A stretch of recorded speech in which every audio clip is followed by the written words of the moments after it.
Buenas tardes, bienvenidos a las entrevistas en Religión Digital. Ven que no estamos en nuestro despacho, ya nos gustaría. Estamos en casa de don José Bono. Don José, buenas tardes. Muy buenas tardes. Expresidente del Congreso de los Diputados. Hoy vamos a hablar de algo no directamente relacionado con la política, aunque la política está en muchos ámbitos de la vida, también en el ámbito religioso, y también su propia vida está imbuida de ello. Porque José Bono es católico, es practicante y es un hombre de iglesia. O al menos así queremos definirnos. Necesitamos muchas veces definirnos las personas que tienen una responsabilidad pública o los que trabajamos de alguna manera también con medios de comunicación de cara al público. A veces nos cuesta decir que somos católicos. No es su caso. No, yo no tengo trabajo ni me cuesta esfuerzo confesarme como un ciudadano que se ha dedicado en gran parte a la vida de la política y que además, desde el punto de vista de sus convicciones y de sus creencias, ha estado siempre cerca de la fe más que del dogma. He estado más cerca de querer seguir a Cristo y en ese sentido ser cristiano que de querer compartir con millones de seres un sentimiento que en cada caso es distinto. Por eso soy más cercano a la idea de cristiandad que de catolicidad. Si bien es cierto que en la Iglesia Católica estoy, a ella pertenezco, pero lo que me motiva, me apasiona y realmente me hace sentir hasta los tuétanos es el Evangelio, más que la Iglesia. O ese significado de iglesia que probablemente hayamos perdido de alguna manera, el de eclesia, el de comunidad, el de conjunto de seguidores de Jesús, que en el fondo es... Sí, lo que ocurre es que la Iglesia también, en gran medida, pues es no solo la comunidad, por así decirlo, es un artefacto de poder, es una estructura de poder, y ese poder, que lo vemos con normalidad, en muchos ámbitos, casa mal, parece que no está muy acorde con la propia enseñanza evangélica, ¿no? El poder frente al servicio, claro. esa lucha de servicio. Sin embargo, no soy quien para dar lecciones, ni pretendo darlas, ni tampoco puedo quitar valor a esa iglesia organización sin la cual muchos de los actos no tendrían un resultado feliz y muchas de las acciones pues muy dignas de ser aplaudidas en favor de los más humildes, de los más necesitados, serían imposibles de llevar a cabo de no haber una organización como es la Iglesia detrás. Es verdad también que a veces esa propia organización come demasiado, a veces come demasiados medios, come demasiadas ilusiones, come demasiados sentimientos, ¿no? Pero pronunciándome con respeto y sabiendo que hablo para Religión Digital, me muestro más crítico en mis apreciaciones sobre la Iglesia que si estuviese hablando con un ateo o con un anticlerical. Yo entonces sentiría la necesidad de ser más abogado defensor de la Iglesia que crítico de ella. Precisamente porque queremos a la Iglesia también y formamos parte de ella, tenemos en cierto modo, lo decía el Papa, ahora hablaremos de Benedicto XVI, pero lo decía el propio Papa antes de renunciar en el libro de Peter Schiebald, refiriéndose a la renuncia de un Papa que en algunas ocasiones tenía uno el derecho y casi la obligación de hacer lo que te dicte la conciencia, y en el caso de los cristianos también respecto a la Iglesia. En muchas ocasiones tenemos casi la obligación, no sé si de criticar, pero por lo menos de decir las cosas. En el derecho canónico, en asuntos de fuero interno, ni la Iglesia está autorizada a entrar. De manera que eso, pues también la Iglesia es respetuosa con la conciencia individual, si bien en algunos aspectos, como es la interpretación de las Escrituras o de todas las definiciones dogmáticas, la Iglesia ha sido extraordinariamente celosa de interpretaciones distintas a la suya, ¿no? Pero sí, es cierto, el fuero interno y la conciencia están por encima de las normas. Parece ser que la conciencia precisamente ha sido una de las razones por las que Joseph Ratzinger ha decidido, en un gesto absolutamente inédito en la historia de la Iglesia, hay otros ejemplos pero no son comparables, renunciar al pontificado. Sí, a mí debo decir que el Papa Benedicto XVI me ha sorprendido en sentido positivo. Cuando nombraron a Ratzinger Papa, yo pensé que sería la continuidad de un pontificado en el que él había sido pues importantísimo en la curia, había presidido, sido prefecto de la congregación para la doctrina. El inquisidor. Era el inquisidor, claro. Pues de alguna manera la idea de que el dogmatismo sería la tónica parece que era fácil de adivinar. Y sin embargo ha roto con los esquemas que podrían de esperarse. En primer lugar, nada tiene que ver con el Papa que le aupa y que le empuja. Juan Pablo II era capaz de solazarse y de llenar estadios, eso sí, teniendo las iglesias vacías, porque el Papa Juan Pablo II era un hombre muy teatral, muy viajero, muy esforzado, muy peregrino, pero muy dado también a eso, a llenar más que las iglesias o los seminarios que están vacíos, llenar las plazas, llenar las manifestaciones, llenar los estadios, ¿no? El Papa Ratzinger parece que casi pide perdón cuando está ante la multitud, ¿no? Había que seguir haciendo ese tipo de cosas porque el listón puesto por Juan Pablo II en ese sentido obliga a no continuar. Hubiese sido de otro modo, pero hasta en el modo de presentarse el Papa Ratzinger, yo recuerdo el día que salió al balcón de San Pedro cuando se anunció que era Papa, debajo de las ropas talares llevaba un jersey negro que podía vérsele y era casi como si asomase por allí una especie de retazo de humildad, de sencillez, de pobreza, ¿no? Él mismo lo dijo, las primeras palabras fue: soy un humilde trabajador en la viña del Señor. Estaba en la misma plaza. Y luego, para mí, si yo tuviera que resumir el papado de Ratzinger, su pontificado, hay una frase que me impactó. Así como de Juan Pablo II, claro, todo es una caricatura, no se puede reducir ni a un acto, ni a una frase, ni a un día. Pero cuando Juan Pablo II le dio la comunión a el asesino, al traidor y al ladrón Pinochet, a mí me rompió los esquemas. Que casi estuvo muy cerca de cuando aquel sacerdote arrodillado, Ernesto Cardenal, en Nicaragua, arrodillado y humillado ante el Papa, y el Papa con el dedo inquisidor le daba instrucciones. Era un gesto de humildad por parte de Cardenal, de subordinación y de incomprensión para mí por parte del Papa. Bien, pues del Papa Ratzinger a mí me emocionó cuando visitó Auschwitz, el campo de concentración, y a la salida, después de que se le contase cómo habían quemado a miles y miles y asesinado a millones de judíos, a niños, a mujeres, a personas indefensas, y el Papa lo que dice es algo verdaderamente incomprensible para muchos dogmáticos. ¿Dónde estabas, Señor, cuando esto ocurría? Es lo mismo que dijo Cristo en la cruz. Dios mío, ¿por qué me has abandonado? Pues es una expresión extremadamente humana y profunda de una fe que poco tiene que ver con las seguridades científicas de los que piensan que a quien no está de acuerdo con ellos hay que mandarles al infierno para siempre. Esa frase en boca de Ratzinger ya hubiéramos visto si Torquemada no lo hubiese mandado a la hoguera. Cierto.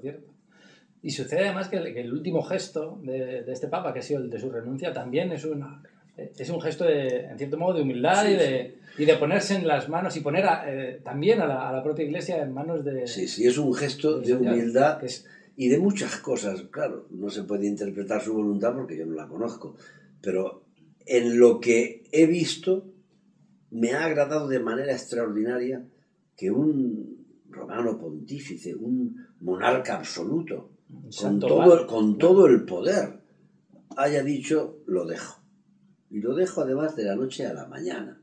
y además es que no estoy capacitado para llevarlo adelante porque me faltan, ha dicho, fuerzas físicas y espirituales, lo cual es mucho reconocer. Probablemente es uno de esos gestos que va a cambiar, va a hacer una inflexión en la historia de la Iglesia, ¿no? Y es una lección pues para todos los que se instalan en la soberbia, quienes creen ser fundamentales y esenciales. Todos alguna vez en la vida nos hemos creído imprescindibles. Bueno, pues cuando hasta el Papa se marcha, y se marcha de este modo tan sencillo y tan humilde, la lección hemos de aprenderla todos. ¿Qué supone una renuncia para la Iglesia? Para la Iglesia es institución, es una catarsis en cierto modo, porque ahora ni siquiera todavía se sabe ni cuándo se va a convocar el conclave, ni cómo se va a proceder con el Papa, que ya deja de ser Papa, ni siquiera cómo se le va a denominar a partir de ahora, ni cómo va a vestir, ni nada. Hay claro. En una institución que tiene 20 siglos que haya estas dudas, no sé si es bueno o malo, pero cuando menos es curioso.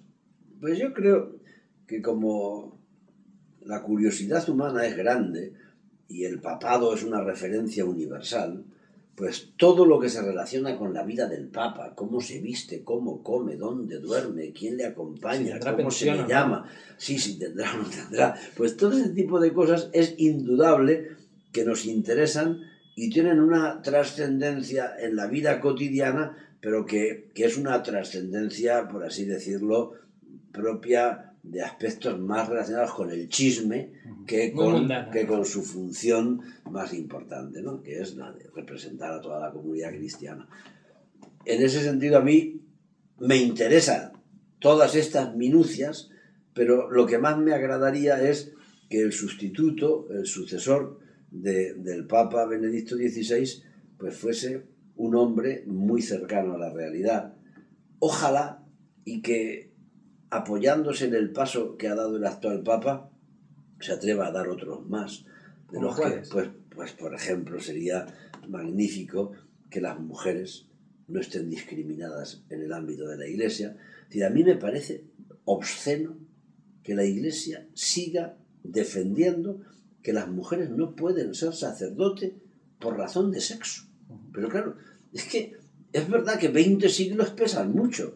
Yo no lo voy a dudar. Y que yo no quiero, al decir obsceno, decir que son obscenos los que lo defienden. Pero esto es inaceptable. La primera cuestión. La segunda, yo no puedo, a estas alturas de la vida, entender que los sacerdotes tengan obligatoriamente que ser célibes. Pues no lo fueron los apóstoles. Luego, por tanto, ni siquiera en la tradición de la Iglesia se justifica. Incluso en algunos ámbitos de la Iglesia ortodoxa, pues se acepta incluso los anglicanos que están regresando a Roma y están casados pueden... Claro, pueden serlo. De manera que este es un segundo aspecto que a mí me agradaría extraordinariamente que se pudiese modificar, la incorporación de la mujer y acabar con el celibato. Y en cuanto a la visión de la institución, si es verdad que al menos en Europa el descrédito de la Iglesia es patente, aparte de la falta de vocaciones y demás, la Iglesia está dejando de ser un agente activo en la construcción de sociedades. Esto es algo muy injusto, porque sí es cierto que hay muchísimos cristianos y muchísimas organizaciones de Iglesia que gracias a las cuales esto se está sosteniendo. Pero por otro lado, la valoración que la ciudadanía, no solo en España, sino en toda Europa, hace de la institución es cada vez más baja. Hay un alejamiento progresivo de la institución respecto a lo que necesita. Bueno, yo de entrada creo que habría que pensar que Europa no es el mundo, que el mundo no tiene ombligo y que si tuviese ombligo no es Europa. Eso para empezar a hablar. Aunque el Papa esté en Roma y Roma esté en Europa, Europa no es el ombligo del mundo. Lo fue, pero ya no lo es.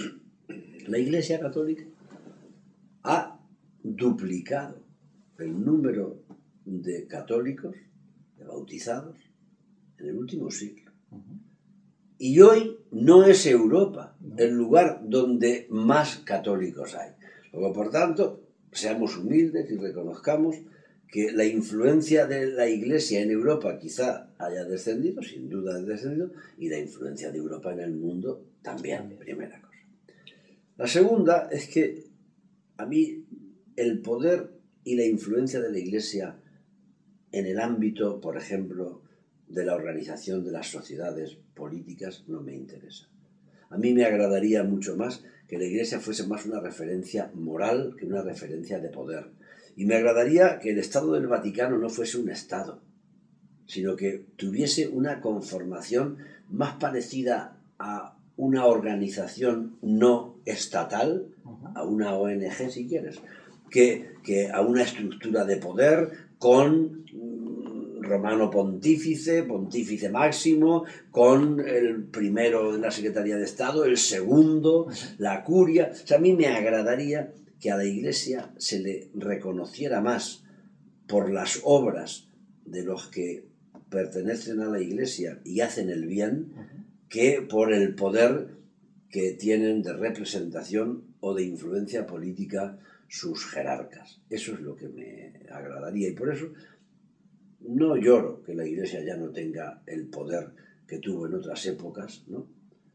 Del mismo modo que en otras épocas tuvieron los reyes europeos la posibilidad de nombrar papa. Hasta hace escasamente un siglo, España tenía la capacidad de veto. Creo que fue con León XIII cuando se quitó. Claro, era una manera muy chusca de interpretar al Espíritu Santo. Es decir, el rey de España podía vetar a quien iba a ser elegido papa. Claro, así el Espíritu Santo no era una paloma, más bien era un gavilán, ¿no? ¿Tiene algún candidato, José Bono? Bueno, yo candidato o un perfil. Candidato. Creo que coincidimos en el candidato. Candidato no tengo, pero si yo fuera elector, pues evidentemente mi voto lo tendría el cardenal Rodríguez Maradiaga, que es el cardenal de Honduras, de Tegucigalpa, que es un hombre bueno, que es una persona que ha estado muy sola y muy acosada por los poderosos en su país, que ha sabido estar con las gentes más humildes y más pobres, que por otra parte no podría dejar de sonreír porque es un hombre sonriente, amable, simpático, no tiene esa cara de vinagre de algunos cardenales romanos que da la impresión de que les hubiera sentado mal la comida todos los días. Yo creo que ser cardenal debería ser un componente de alegría y no de tristeza, y además, y sobre todo, yo le conozco en el ámbito de lo personal y sé que es una buena persona. No es que conozca muchos cardenales y que conozca cardenales que sean malas personas, porque no los conozco, ¿no? Los que conozco tienen mi respeto humano y personal, como tienen el cardenal Cañizares, que es buen amigo y creo que es un buen hombre, o el cardenal Rouco, que es un hombre con un poder, pues evidentemente claro e incontestable, ¿no? Pero yo, con perdón para mis más conocidos y cercanos cardenales españoles, yo le daría mi apoyo a un cardenal que no fuese europeo, que fuese americano. Y Rodríguez Maradiaga, pues lo es. Bueno, América, lo hablabas antes, está más de la mitad de los católicos del mundo. Claro. Y con una fuerza y un modo de entender también el Evangelio distinto. Y además sería, en este caso, de la América Central, ¿no? Por tanto, no habría las connotaciones que algunos quisieran ver en Sudamérica, y tampoco tendríamos que elegir un papa de un país tan poderoso como Estados Unidos, que parece que hay ciertas reticencias. Bueno, y a juzgar por algunos cardenales que vienen de Estados Unidos, pues más vale que no vinieran, esa es la verdad. Ese sería otra clave a la hora de elegir al nuevo papa, que creo que es insoslayable. Benedicto XVI ha sido el gran papa de la tolerancia cero contra los abusos sexuales a menores, y claro, el próximo papa tiene que estar limpio de cualquier posible acusación a este respecto. Sí, eso es cierto. Ahí deberían... Eso elimina unos cuantos, sí, sean o no culpables de nada. Deben ser... El nuevo papa debería vestir la sotana blanca sin mancha, sin que nadie le pudiera acusar de haber sido condescendiente con pederastas, y mucho menos, claro, de haber sido cómplice con alguno de ellos, ¿no? En ese sentido, pues no creo que abunden mucho. Ratzinger ha sido ejemplar en este asunto, ¿no? Y, sin embargo, yo creo que en el gobierno del Vaticano pues ha tenido errores evidentes. El Papa me decía un cardenal, dice, se pasa el día rezando y escribiendo, dice, y no lo hemos elegido para que solamente rece y escriba, lo hemos elegido para que gobierne, ¿no? Y ahí puso a Bertone, pues un fraile que tiene pocas cualidades para el gobierno de la Iglesia, eso es evidente. Bueno, por no poder echar de los apartamentos vaticanos, le tardó meses en que su antecesor Sodano se fuese, ¿no? Se fuese del apartamento, porque del Vaticano no se ha ido, ¿no? Y del poder tampoco se ha ido. Yo creo que Bertone, que da una imagen, pues, de hombre deportista, atlético, simpático, afable, pero no ha sabido gobernar las riendas de la Iglesia, y el Papa al final es el responsable, porque es el que lo ha nombrado secretario de Estado, y el Papa ha podido denunciar, y lo ha hecho bien, muchas irregularidades, pero tampoco las ha resuelto. El propio hecho de que su mayordomo le haya salido un traidor, y que el que le servía el agua o el vino en las comidas se haya dedicado a vender o a sacar de su propia casa pontificia documentos. Se ha cerrado en falso, porque resulta complicado pensar. Sí, evidentemente el mayordomo está al lado del Papa y le puede sustraer determinados documentos, pero se hace tan difícil pensar que determinados secretos estén guardados en una cómoda de pequeño apartamento del Papa, que no haya detrás algo más. Pero ¿quién iba a pensar? Cualquiera que ha ido al Vaticano y ha visto los pasillos y le han dicho, mire, esa es la puerta por la que se entra a la casa del Papa, ¿no? ¿A quién se le ocurre pensar que allí va a haber un mayordomo que va a sacar los documentos y los va a vender o los va a regalar a los enemigos de la Iglesia o del Papa o de la Curia? Es que no, yo creo que lo más sorprendente no es que estén allí los documentos, sino que se piense que se los han podido llevar, ¿no? Esa es una primera cuestión. Y la segunda, pues a medida que va uno conociendo más opiniones, ¿no? Y leyendo, pues se va dando cuenta que allí en la Curia se deben querer muy poco unos a otros, ¿no? Como decía el Observador, el pastor rodeado de lobos. Claro, es que no ha sido un periódico anticlerical, es que el Observatorio Romano hablaba de Ratzinger como el pastor rodeado de lobos. Pues claro, si se llaman lobos a los curiales, yo comprendo que esto el nuevo Papa debería hacer tabla rasa y que la curia fuese pues un verdadero ejemplo y un espejo de moralidad, de decencia, incluso pues de austeridad, de generosidad. Sí, siempre ha sido complicado, y sobre todo en los últimos tiempos. Se habla de Pablo VI, de Juan Pablo I, el Papa tan breve que parecía que tenía en sus manos el cambio de la Curia. La Curia nunca se ha movido, o al menos en los últimos tiempos no. Lo que es la Curia como organismo de poder ha ido ganando muchísimo mayor peso, casi que la figura del propio Santo Padre. Sí, es cierto que esa curia parece que es de hierro, ¿no?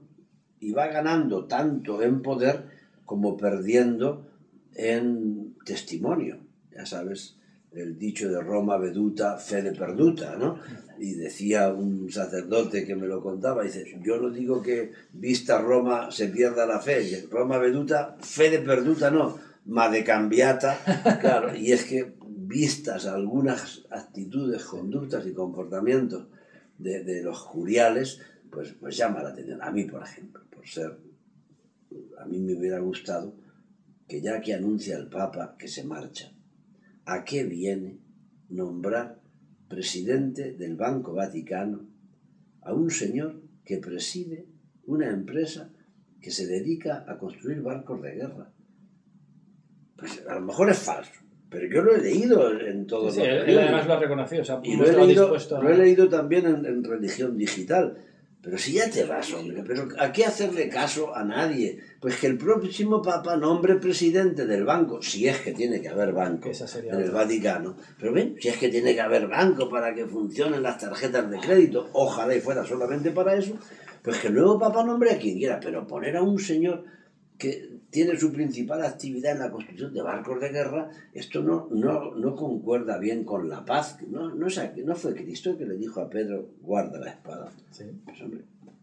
¿Con qué retos le gustaría que afrontara el nuevo Papa? O dicho de otra manera, ¿qué iglesia sería la que sueña José Bueno? Pues una iglesia en la que el eje esencial sea la fe. La fe entendida como la esperanza de que este mundo tiene arreglo. Le preguntaron un día a don Joaquín Ruiz Jiménez, un buen católico y un buen hombre, ¿y usted en qué cree? Vamos, se lo pregunté yo. Y dijo, mire, bueno, yo tengo mucha fe, me dijo. Digo, ¿y en qué cree, don Joaquín? Dice, yo creo que esto tiene arreglo. Y me debió ver la cara de desilusión, porque me dijo, ¿qué? ¿Te parece que es una fe poco divina, poco digna de un católico? Dije, no, respetuosamente dijo, no. Yo creo que esto tiene arreglo en el amor. Ay, es nada. Yo desde luego prefiero esa fe a la fe del que cree a pie juntillas que la Virgen María no se rompió su himen cuando dio a luz. Y además es que no me interesa nada. Yo comprendo que pudiera interesar en el siglo XIX o en el siglo XVI, pero a estas alturas hasta podría considerarse como una ofensa que a la Madre de Dios la tengamos como virgen, como limpia, frente a las sucias mujeres que sí que se rompe su himen cuando conciben o cuando dan a luz. Es que es una cosa que no tiene sentido. Al final acabas sentido. Considerando sucio todo esto, entre comillas, el propio acto el milagro de la vida, ¿no? Por tanto, pero yo, entendiendo el contexto histórico, lo que digo es que para mí es mucho más importante creer que esto tiene arreglo en el amor, es decir, en Dios, que es amor, que creer, pues, por ejemplo, en la infalibilidad del Romano Pontífice, que como bien sabes, es un dogma acuñado en el Concilio Vaticano I, que se decidió por inspiración del Espíritu Santo, pero votando muchas veces, ¿no? Y con muchas maniobras del Papa del momento y de los cardenales que le apoyaron, singularmente alguno español, para convencer a los que no solamente no estaban convencidos, sino que después de votarlo dijeron, soporto el dogma, pero... Y en un contexto histórico muy determinado, claro, en la propia Italia y en una Europa que se estaba pues claro, avecinando hacia... No es importante ese dogma hoy en mi fe, y en la de muchísimos católicos y cristianos tampoco. Por eso me gustaría más una iglesia de fe que de dogma. Me gustaría una iglesia más evangélica que de poder. Una iglesia menos vaticana y más pegada a las necesidades de los hombres, ¿no? Eso es lo que me gustaría. Y ganará, ya terminamos, ¿ganará la que queremos o la que tememos? Pues yo creo que ojalá y tengamos suerte en que nos sorprenda tanto la elección del nuevo Papa como la renuncia del actual, ¿no? Ojalá y nos sorprenda. Porque la Iglesia también tiene necesidad de sorprender al mundo, como Cristo sorprendió a la humanidad naciendo en un pesebre, ¿no? Naciendo en una posada pobre, ¿no? Y muriendo en una cruz. Aquello sí que era sorpresa y escándalo, ¿no? Pues la Iglesia no estaría mal que escandalizase al mundo eligiendo a un papa pobre, humilde, sencillo, que además pudiera decir que no le gusta la curia, ni el Vaticano, ni las trapisondas que allí se producen, y que buscara cómplices en muchos cristianos que estarían dispuestos a ayudarle a regenerar lo que él crea que haya que regenerar. Pues ojalá y fuese así, pero según la teoría de probabilidades, dicen que vuelve a tocar un italiano. Sí, eso bueno, pues veamos a ver quién lleva razón, ¿no? En cualquier caso tendremos ocasión de hablar de ello dentro de no demasiado tiempo, esperemos que no se queden como en Viterbo años hasta que consigan elegir el tejado. Sí. No, yo creo que por lo que se oye van a aligerar los trámites del cónclave, porque ya no hay que esperar a enterrar al Papa, en la medida en que el Papa sigue vivo, ¿no? Y sería bueno que en cuestión de poco tiempo tengamos al sucesor. No vaya a ser que nos encontremos sin Papa en Semana Santa y vivamos una semana de pasión. No, yo creo que, bueno, de pasión será, y la previa de dolores, ¿no? Lo que sería grave es que en la semana de resurrección no tuviéramos Papa. Yo creo que sí vamos a tener.